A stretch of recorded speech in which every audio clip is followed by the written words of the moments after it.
jusqu'au bout.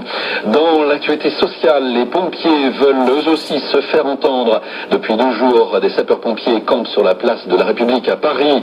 Ils protestent contre les conditions de travail et le manque d'effectifs et veulent aussi plus de reconnaissance de leur métier. Reportage d'Arambeng. Une grande tente entourée d'autres plus petites trône au milieu de la place de la République. Les pompiers professionnels y ont déjà passé une nuit et comptent bien y rester. Didier Dupire du syndicat Sud à l'initiative du mouvement. On est là du 2 au 6 décembre pour présenter à la population les revendications des pompiers de toute la France qui sont le nombre d'effectifs, le nombre d'agressions croissantes auprès des sapeurs-pompiers et la reconnaissance de notre vivant du métier de sapeur-pompier et pas à titre posthume. Et on a préféré faire un mouvement statique pour être au contact de la population et pas faire une marche où les gens ne peuvent pas forcément comprendre les tenants et les aboutissants de nos revendications.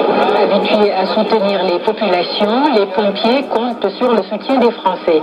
Soutien que ce quinquagénaire qui se présente comme un citoyen en colère tient à leur manifester. C'est notre devoir aussi de venir les soutenir parce qu'ils ont des revendications propres à leur métier, mais on est obligé de les soutenir car leurs revendications sont justes, comme les nôtres. Plus d'effectifs, une revalorisation salariale ou encore le maintien du système actuel de retraite des pompiers, des revendications qui viennent en écho à celles de nombreuses professions qui appellent à une mobilisation nationale ce jeudi.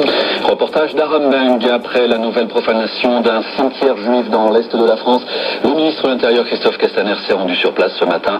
Il a annoncé la création au sein de la gendarmerie d'un office national de lutte contre la haine.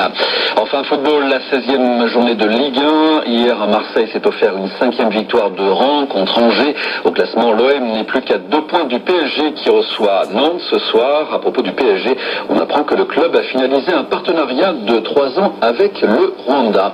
C'est la fin du journal, mais l'information continue sur RFI.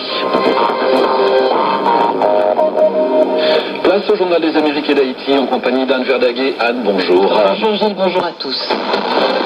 À la une, aujourd'hui, on ira tout d'abord aux États-Unis où le Congrès va démarrer aujourd'hui la phase judiciaire dans le cadre de l'enquête en vue d'une procédure de destitution contre Donald Trump pour déterminer si la mise en accusation peut avoir lieu pour le président américain. Notre invité, le vice-ministre vénézuélien